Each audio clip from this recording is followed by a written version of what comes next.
The storm did not begin slowly. It attacked.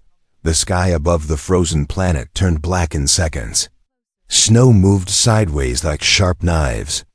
The wind screamed across the empty land, strong enough to push a grown man to his knees, inside a broken escape pod. Daniel Carter was trying not to panic. The pod had crashed only 10 minutes ago, or maybe 20. Time felt strange. When your hands were shaking and your breath came out in white smoke, the control panel in front of him blinked red. Battery 3%. Heat system failing.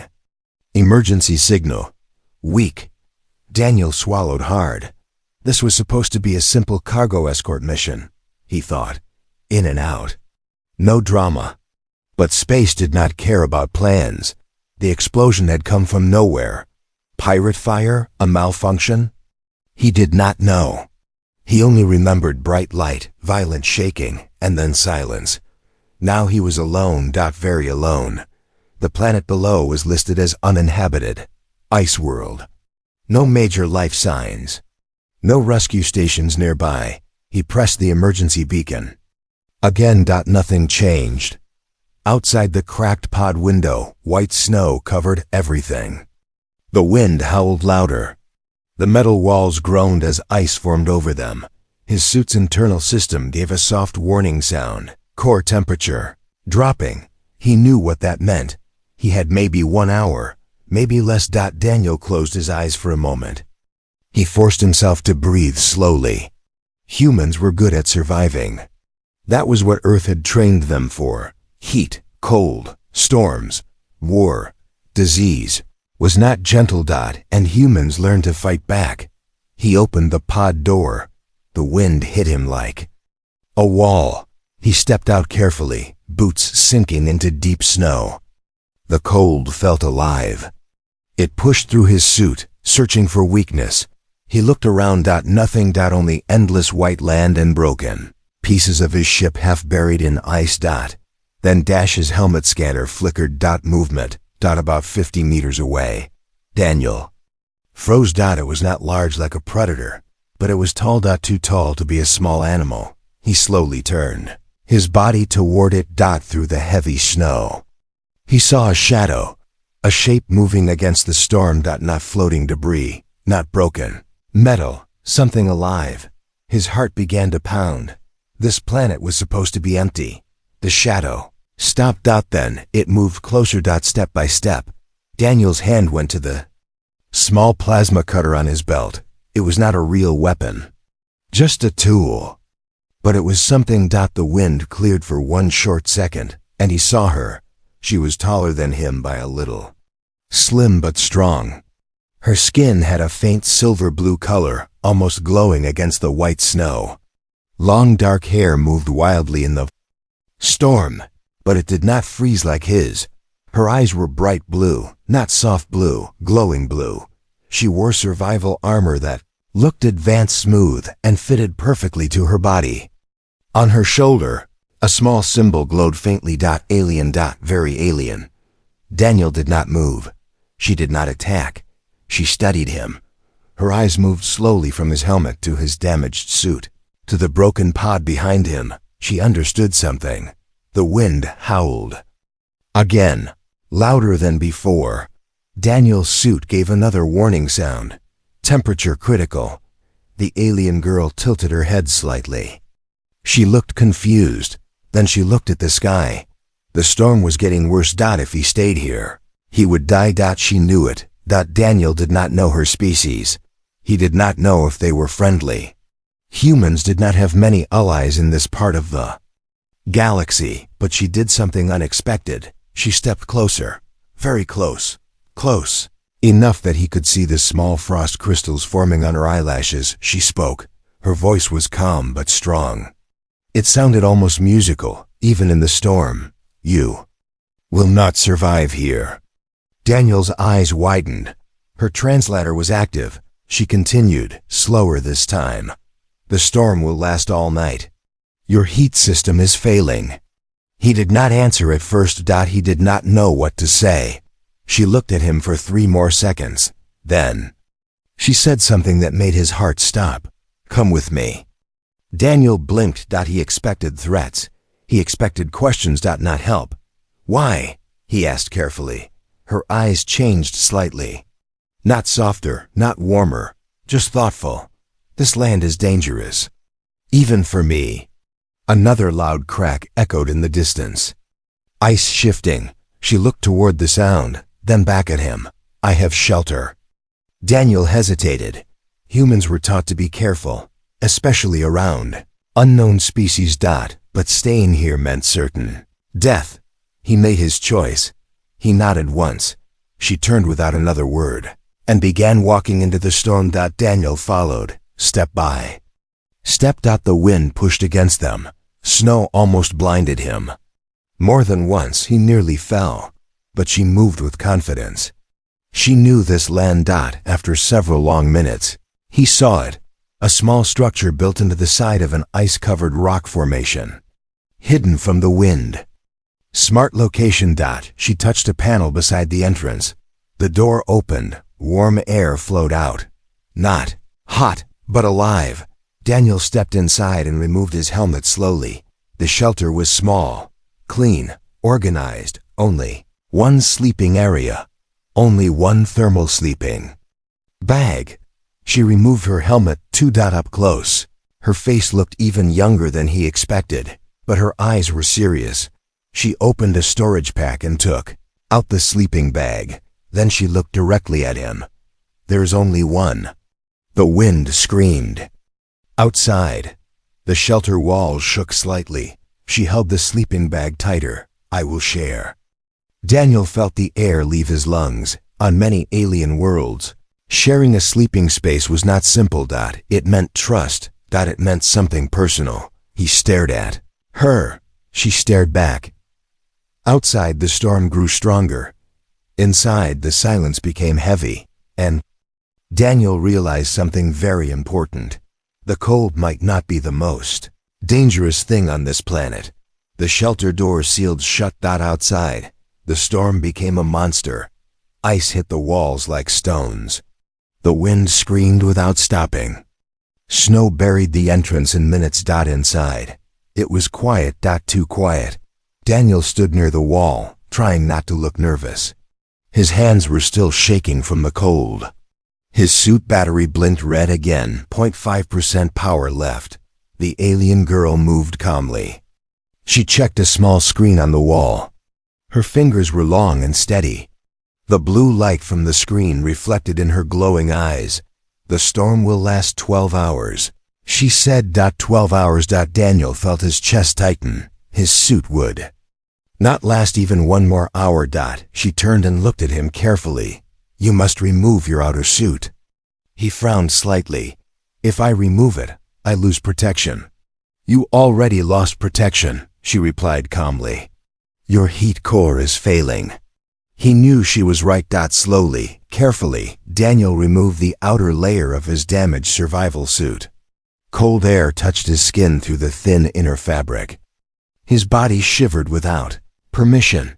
She watched him closely, not with fear, not with desire. With study. Like she was trying to understand how humans worked.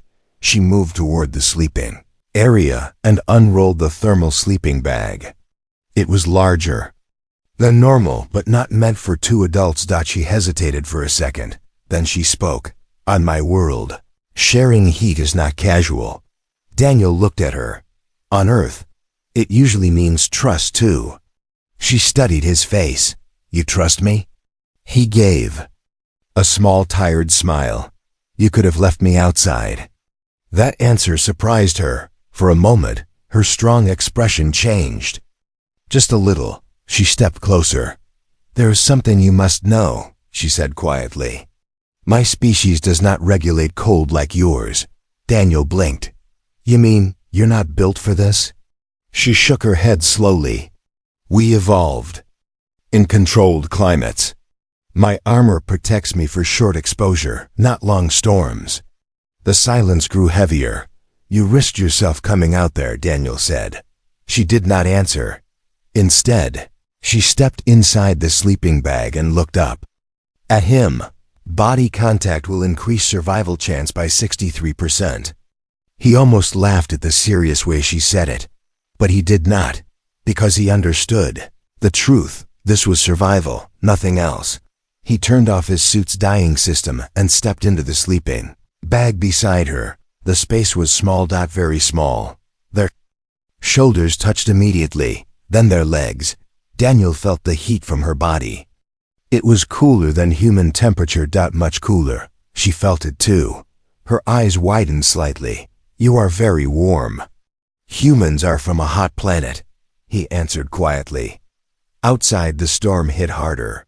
The lights inside the shelter flickered. Her breathing was controlled at first, then slower, then weaker. Daniel noticed. You okay? She did not answer right away. Her body trembled, not from fear, from cold. Her species did not handle long exposure well. She used most of her armor energy coming here, and now she was paying the price. Daniel understood the problem quickly. If her body temperature dropped too low, she would not wake up. Without thinking too long, he moved closer. He wrapped one arm around her carefully to trap more heat. She froze.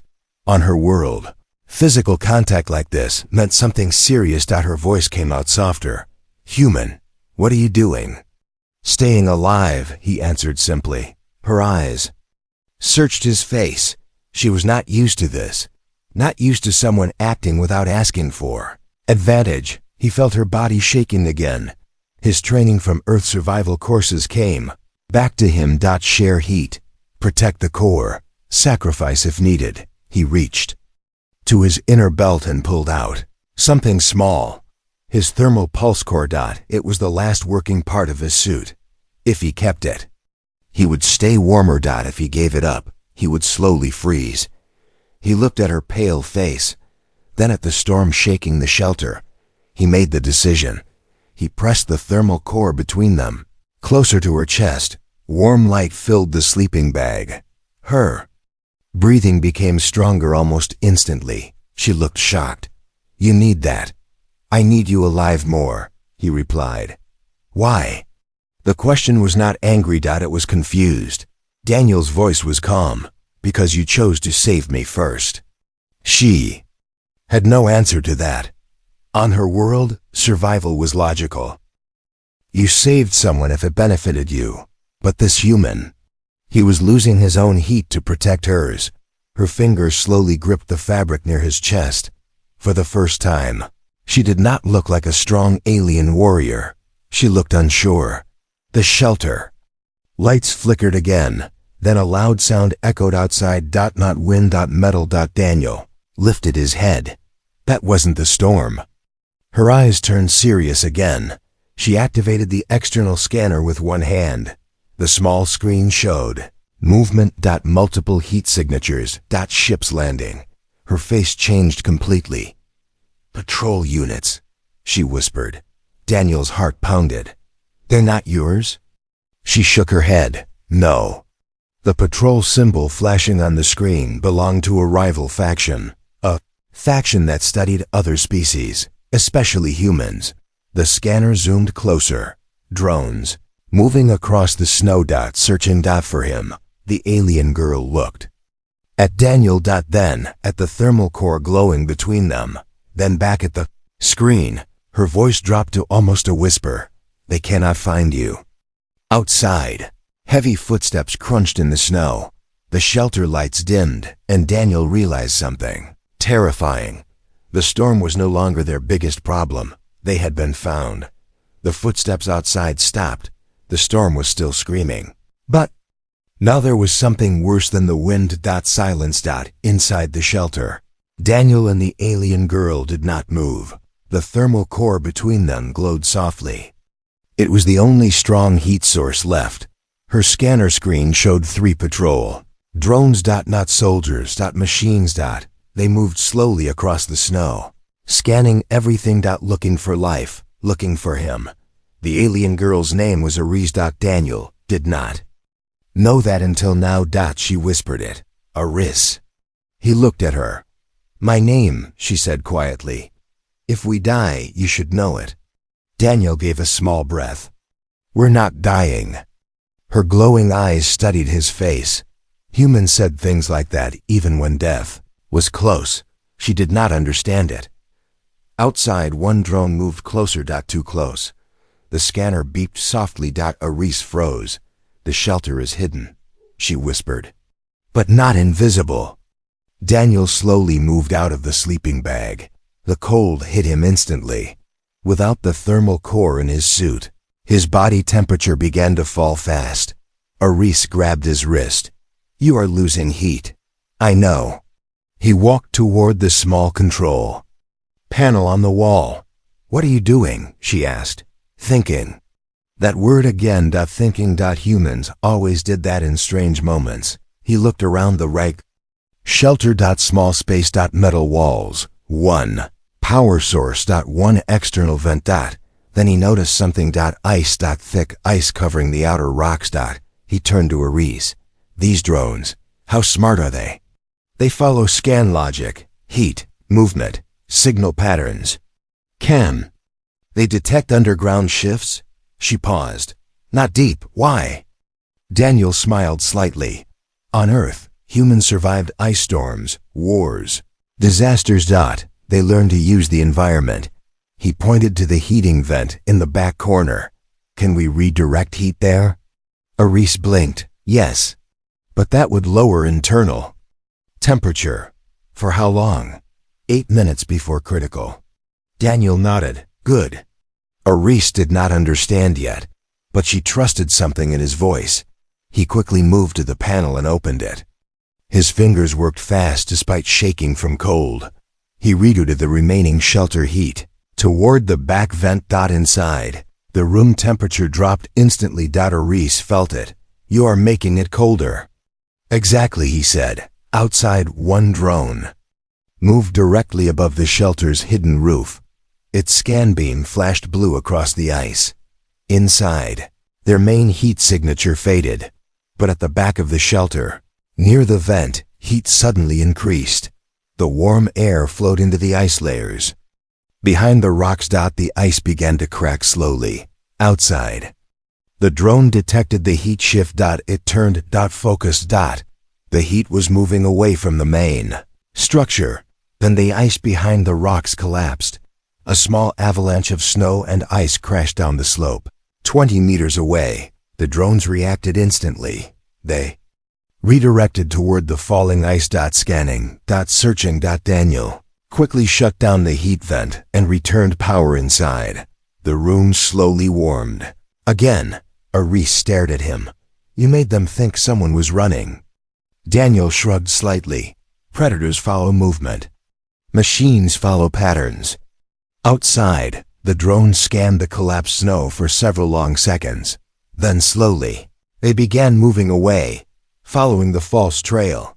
The scanner screen showed their heat signatures fading into the storm. Aris looked at Daniel, like she was seeing him for the first time. You risked freezing.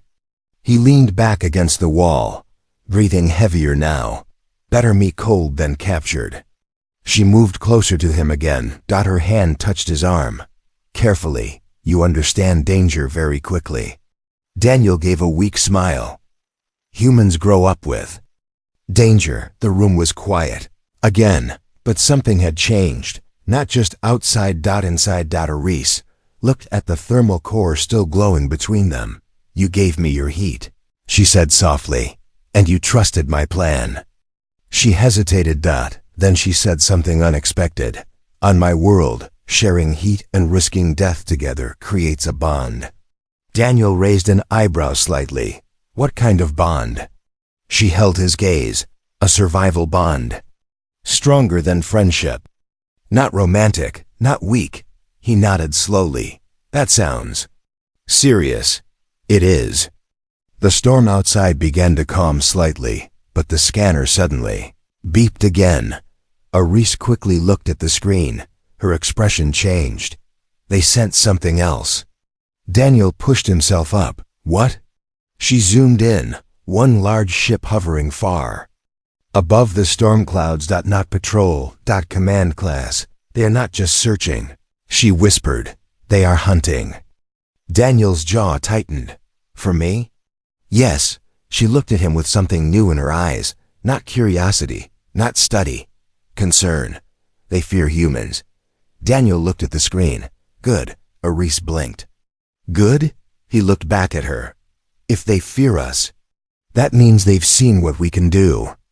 The big ship's scanners began sweeping wider areas, more powerful, more advanced. The small trick with the ice would not work. Again, Aris turned to him. They will search until storm ends. Daniel looked toward the shelter door, then back at her. Then, we don't wait. Her eyes widened slightly. You want to move? In this storm? He nodded once. Humans don't survive by hiding forever. Outside, thunder cracked through the sky. The big ship's search beam cut across the clouds. Inside the shelter, two figures stood close together in the dim light. The storm was slowing. The hunt was beginning. And for the first time, Aris felt something stronger than fear. Hope. The storm was dying, and that was the problem. When storms lived, they protected you. When storms died, hunters saw clearly. Daniel stood near the shelter entrance, checking the small plasma cutter. It was not a weapon made for war, but in human hands, almost anything could become useful. Aris sealed her armor again. The faint blue light around her suit grew stronger. If we move now, the storm still hides us, she said. And if we stay? Daniel asked. They will scan deeper. They will find the shelter. Daniel nodded once. Decision made. Aris touched the control panel. The door opened slowly. The wind outside was weaker now, but the air felt colder. The sky was still gray, but shadows were forming on the snow. Far above, through moving clouds. The dark shape of the command ship hovered like a silent predator. Daniel stepped out. First, Aris noticed that he moved in front of her. She did not comment, but she saw it. They walked low, staying close to rock formations. Snow crunched under their boots. Aris activated a small wrist device. A soft blue shield covered them lightly. Heat diffuser, she explained. It reduces our thermal signature. Daniel looked impressed. That's useful. It will not work forever. Nothing ever did. They moved across a narrow ice ridge. Below them, a deep frozen valley stretched wide and empty. Daniel studied the land carefully. Where are we going? He asked. There's an old mining tunnel, Aris replied. Abandoned. It goes under the ice fields. Hidden? Yes. Good. They continued. Suddenly, a sharp sound cut through the air. A scanning pulse. Daniel dropped instantly to the ground. Aris followed without hesitation. A bright blue beam passed over the ridge. Above them. Search drone. Lower than before. Closer. Daniel whispered. They upgraded. Aris nodded. The command ship is directing them now. The drone circled once. Then twice. It paused mid-air. Scanning. Daniel slowly pulled something from his belt. A small emergency flare. Aris frowned. That will expose us. Only for a second. He waited, watched the drone's movement pattern. Counted. Silently. 3. 2. 1. He threw the flare far to the left side of the valley. It landed hard on the snow and exploded in bright red light and heat. The drone reacted instantly. It shot toward the flare, scanning aggressively. Aris stared at Daniel. You predicted its timing. He gave a small breath. Machines repeat patterns. She was silent for a moment. On her world, tactics were taught through advanced simulations. Humans learned through survival. There was a difference. They continued moving while the drone investigated the flare, but the command ship above adjusted. QUICKLY. A second scanning beam swept lower. Too low. Aris stopped suddenly. Run, she whispered. They ran. Snow sprayed behind them as they moved down the ridge toward the frozen valley. A loud mechanical hum echoed above. The big ship lowered slightly through the clouds. It had seen movement. Daniel's lungs burned from the cold air. His body temperature was still unstable. Without the thermal core, Aris noticed his slower steps, without speaking. She grabbed his hand, not gently, strong, pulling him forward, on her world. Physical contact during escape meant absolute trust. She did not hesitate. Behind them, the scanning beam struck the ridge where they had stood seconds before. Ice shattered. Daniel glanced back. That thing is serious. It is not here for resources, Aris replied. It is here for you. They reached the valley floor. Flat, open, dangerous. No. By years of frozen wind. He pointed. They ran toward them. Another scanning beam cut across the valley. Closer. The command ship's voice suddenly echoed from above through amplified speakers. Unknown life form, surrender. The voice was not emotional. It was cold. Daniel stopped briefly behind one ice pillar. Do they know it's me? He asked. Yes. How? Aris hesitated for 1 second. Then answered honestly. Your crash signal was detected by multiple factions. Daniel nodded slowly. So I was bait from the start. Not bait, she said quickly. Opportunity. The command ship lowered further. Wind from its engines pushed snow outward in violent waves. Aris looked at Daniel. I can tell them you are under my protection. And they'll listen? She did not answer. That was answer enough. Daniel looked at the ice pillars again, then at the ship. Then at the valley slope. He smiled slightly. Aris recognized that smile now. It meant he had a plan. What are you thinking? She asked. Daniel pointed to the ice formations. They're holding tension. She looked carefully. The pillars were thin at the base. Heavy snow built up above them. One wrong vibration. Realization flashed in her eyes. You want to collapse the upper ice sheet. Exactly. That could bury us. He shrugged lightly. Or bury them. The command ship began lowering landing units, metal legs extending, preparing to deploy. Soldiers. Daniel lifted the plasma cutter. It doesn't have much power left. You only need one cut, Aris whispered. He ran to the nearest ice pillar. The scanning beam turned toward him. Too late. He pressed the plasma cutter against the base. The ice melted fast. Cracks formed instantly. The pillar trembled. Aris grabbed his arm. Now. They ran. Behind them, a deep, violent cracking sound exploded across the valley. The upper ice sheet shifted, then collapsed. Thousands of tons of snow and ice crashed downward in a white wave. The command ship's landing. Units were struck mid-deploy. Engines roared loudly as it tried to lift higher. But the falling ice smashed into its lower hull. Snow swallowed everything in blinding white chaos. Daniel and Aris dove behind a thick rock wall just before the shockwave hit. The valley shook. Silence followed. Heavy. Deep. Snow slowly settled. Aris lifted her head first. The command ship was still in the sky, but higher. Now. Retreating. Not destroyed, but damaged. Daniel leaned back against the rock, breathing hard. That should slow them. Aris looked at him. You attacked a command-class vessel.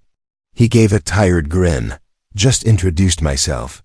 For the first time, Aris laughed softly, not from humor, from disbelief. She looked toward the tunnel. Daniel nodded calmly. Good. Above them, the damaged command ship disappeared into the clouds. But both of them knew something important. This was no longer just survival. It had become a message, and the galaxy had just received it. The tunnel entrance was almost invisible, just a dark crack in the frozen wall. If someone did not know it was there, they would walk past it without seeing anything. Aris touched the hidden control pad under the ice layer. The surface shifted quietly. A narrow metal door opened just enough for them to enter. They stepped inside. The door sealed behind them. Darkness swallowed them. Then small emergency lights flickered on. The tunnel was old. Very old. Metal walls covered in frost. Broken wires hanging from the ceiling. Old mining tracks running deep into the underground. Cold air filled the space, but it was stable. No wind. No storm. Daniel exhaled slowly. For now we're safe. Aris did not answer. She was listening. Her species had stronger hearing in low frequencies, and she heard something very faint. A low mechanical hum. Not from the storm. Not from above. From deeper. Inside the tunnel. Daniel noticed her change in posture. What is it? This tunnel was abandoned long ago, she said quietly. It should be silent. The hum grew slightly louder. Daniel's eyes adjusted to the dim light. The tunnel split into two paths ahead. Left, deeper, darker. Right, downward slope. Aris looked confused. There should be no power here. Daniel thought for a moment. Mining operations sometimes leave emergency systems running, he said. Or something else found the place. She looked at him carefully. You think we are not alone? I never assume I'm alone. They moved slowly down the right path. The hum grew clearer. As they turned the corner, they froze. At the end of the tunnel stood a small metal structure, not modern. Not old. Fresh markings on the side. And on it, the same faction symbol from the command ship. Aris' eyes widened. They already knew about this tunnel. Daniel felt his jaw tighten. They prepared fallback positions. Before they could move, lights flashed. A scanning grid turned on around them. Red beams crossed the tunnel walls. A mechanical voice echoed. Target confirmed. Human life form detected. The tunnel behind them sealed shut with heavy metal doors. They were trapped. Aris moved in front of Daniel instantly. This is my responsibility, she said firmly. Daniel shook his head. We handle it together. The metal structure opened slowly. Two armored figures stepped out. Not drones. Soldiers. Tall. Heavy armor. Advanced plasma rifles aimed directly at Daniel. One soldier spoke. Human specimen. You are requested alive. Daniel whispered to Aris. Requested sounds polite. She ignored the comment. Instead, she raised her hand slightly. He is under my protection, she said clearly. The soldiers did not react. The second one replied coldly. Your authority is not recognized. Aris' jaw tightened. Daniel noticed something small on the wall behind the soldiers. A power conduit. Exposed. Sparking. Slightly from age, he leaned slightly toward Aris and whispered very softly. Do you trust me? She did not hesitate this time. Yes. The soldiers stepped closer. One raised a small device, energy cuffs. Daniel slowly lifted his hands. The first soldier moved forward to secure him. In that exact second, Daniel kicked the old mining rail on the ground as hard as he could. The metal track shifted violently and slammed into the exposed power conduit. Sparks exploded across the tunnel. The red scanning grid flickered wildly. The lights went out. Darkness. Complete. Aris moved instantly. Her species saw slightly better in low light. She grabbed Daniel and pulled him to the side. A plasma shot fired blindly. It hit the wall where Daniel had stood seconds before. The tunnel filled with smoke and burning metal smell. Daniel shouted. Left side wall, narrow space. They ran toward a small maintenance opening barely visible in the dark. Behind them, soldiers fired again. Plasma bolts hit metal beams. The tunnel shook. Aris pushed Daniel through the opening first. Then she slid inside after him. The space was tight. Barely enough to crawl. Heavy footsteps approached the entrance. One soldier tried to force the opening wider. Daniel quickly grabbed a loose pipe and jammed it across the inside frame. The soldier's armored hand reached inside. Charisse slammed her armored elbow down on it. A sharp metallic crack echoed. The soldier pulled back. Daniel and Aris crawled deeper through the narrow passage until the sounds behind them faded. After several long minutes, they reached another exit point. They collapsed onto the cold metal floor. Breathing hard, Daniel laughed softly. That was close. Aris looked at him seriously. They were prepared. He nodded. They want me very badly. She looked at him for a long moment. Then she said something unexpected. "This is not random." Daniel frowned slightly. "What do you mean?" She hesitated, then spoke. "There are rumors in the galaxy." "About humans? Bad rumors?" he asked. "Powerful rumors." She moved closer. "They say humans adapt too fast. That when pushed, humans become something dangerous." Daniel stayed silent. She continued. "They believe one human survivor can shift power balance in unstable regions." He looked at her carefully. "So they don't want a prisoner?" "No, they want a weapon." Silence filled the narrow tunnel again. Above them, faint vibrations shook the ceiling. The command ship had not left. It was scanning the entire ice field. Reese reached slowly toward Daniel's arm. "Not for survival this time. For reassurance. You should not have been here alone," she said softly. Daniel gave a tired smile. "Humans are never truly alone." She looked confused. He pointed to his head. "We carry Earth with us." For a second, Eris did not fully understand, but she felt the meaning. Outside the small maintenance exit, a faint red light began scanning across the ice ceiling. They were not free yet. And now something was clear. The galaxy was not afraid of humans because they were violent. It was afraid because humans survived, and survival could become rebellion.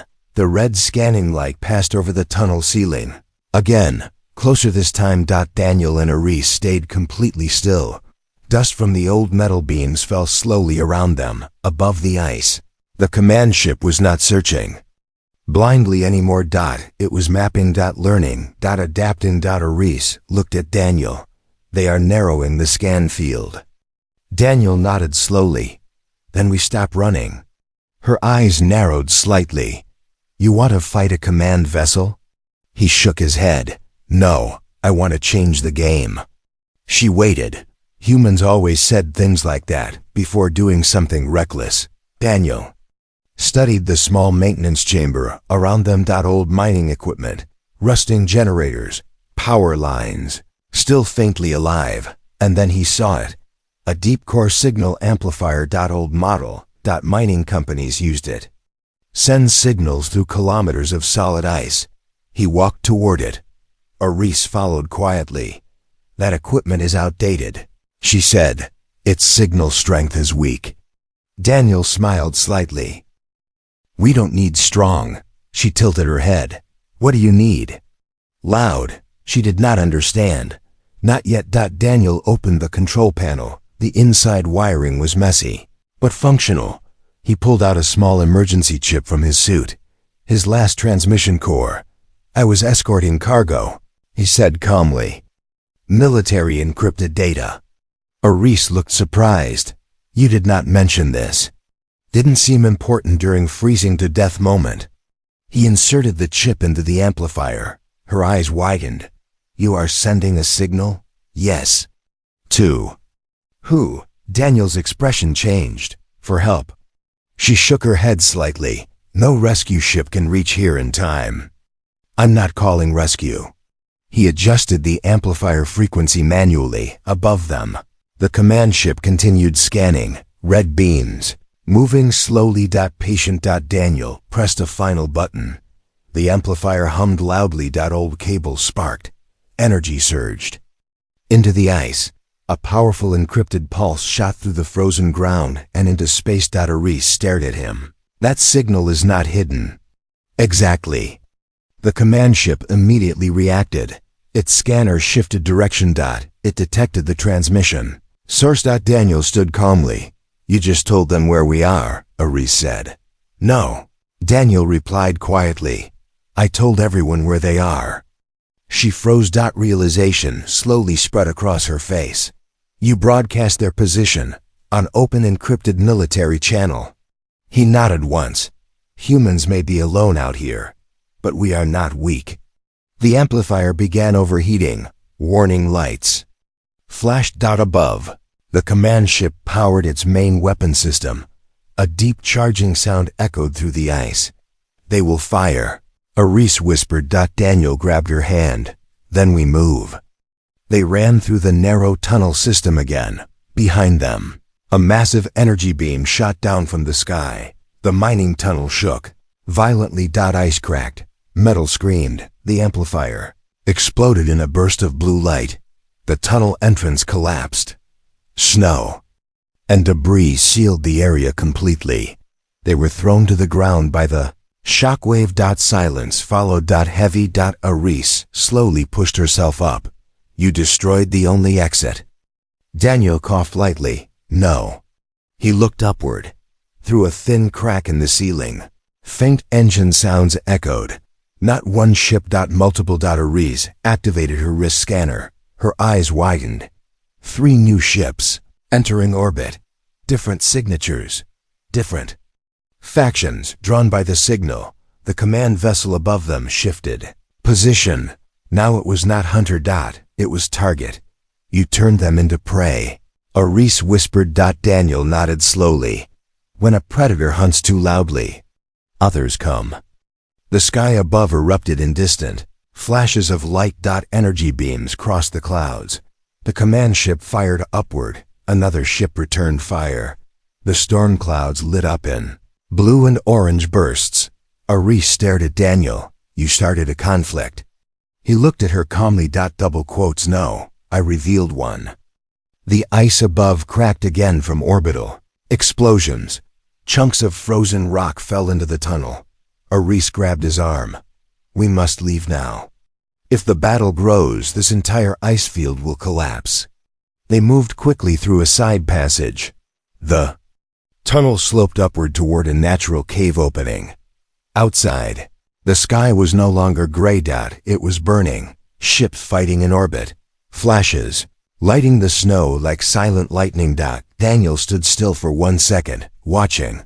Aris studied him carefully. You are not afraid.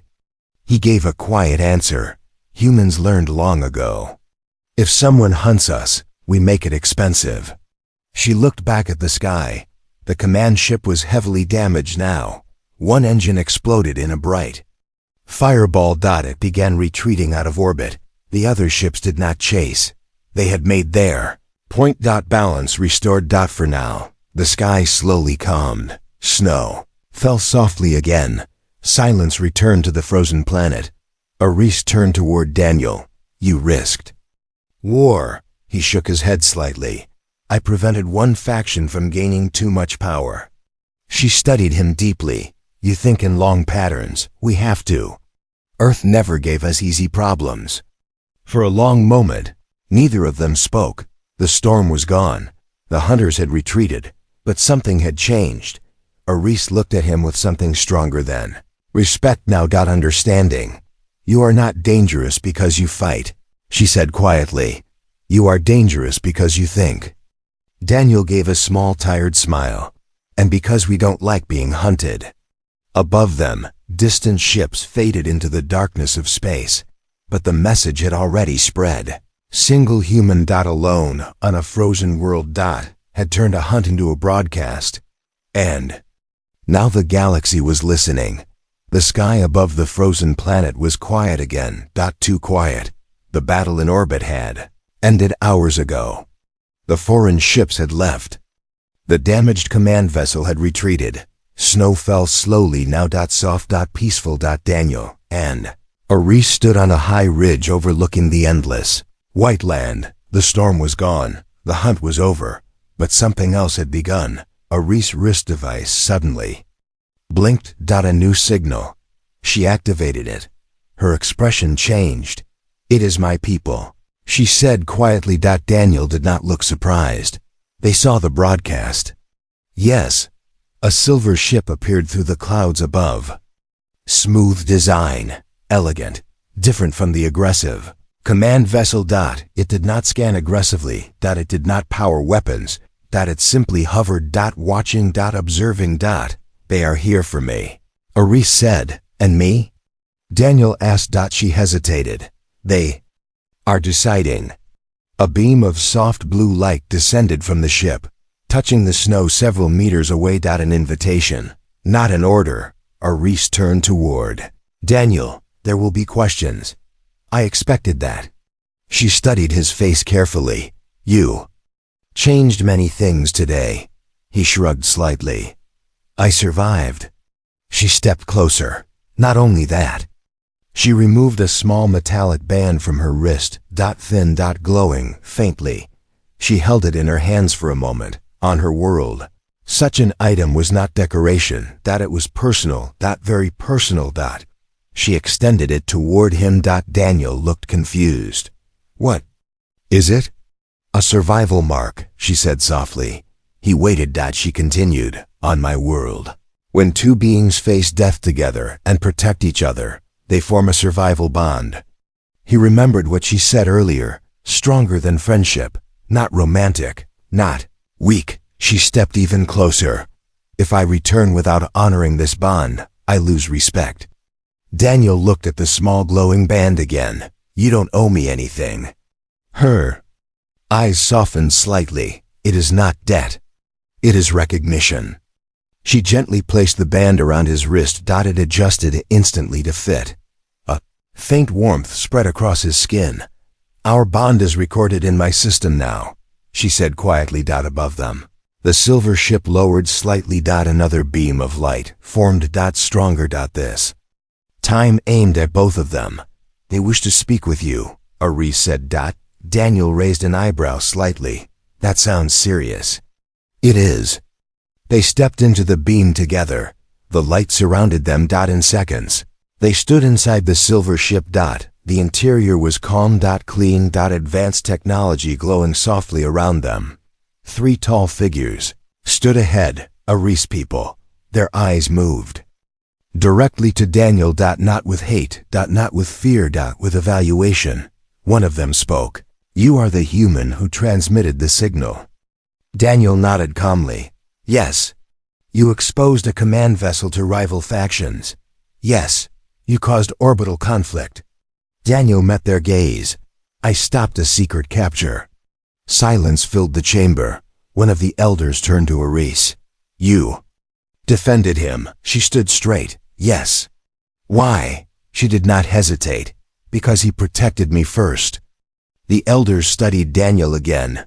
Long. Careful. One finally spoke. Your species is unstable. Daniel gave a small half smile. True, but you are also strategic. He did not answer. You could have fled alone. Instead, you risked escalation. Daniel's voice was steady. On Earth, when someone tries to take one of us quietly, we make noise. The elder figures exchanged looks. Aris watched silently. Finally, the main elder stepped closer.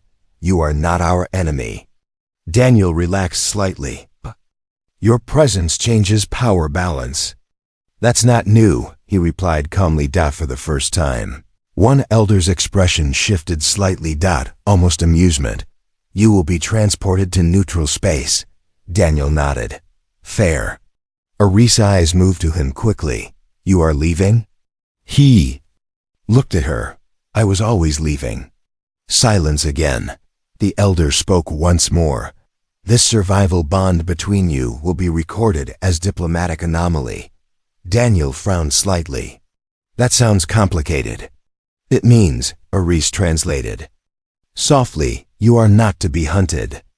That was more than he expected. The ship shifted slightly as it prepared for departure. Aris walked with Daniel toward the exit chamber. They stood close again, like in the sleeping bag, like in the tunnel, in the storm. You changed how I see humans, she said quietly. You changed how I see aliens, he replied. She tilted her head slightly. If you return to this sector, bring better equipment, he smiled. And another sleeping bag? For the first time since they met, Aris smiled fully. Yes. The transport beam activated. Light surrounded Daniel. The last thing he saw before disappearing was Aris standing. Strong snow-white light behind her. Blue eyes glowing softly, not as a stranger, not as a study subject, but as an equal. Moments later, Daniel stood inside a neutral transport vessel heading away from the frozen world. He looked at the glowing band on his wrist. Warm. Alive. A reminder. The galaxy feared humans, not because they destroyed worlds, but because they refused to disappear. Quietly, and somewhere in orbit of a cold, forgotten planet, an alien scientist now defended that truth. The storm had ended. The hunt had failed, but something stronger had formed. Bond that was never meant to exist, and the galaxy would feel its effects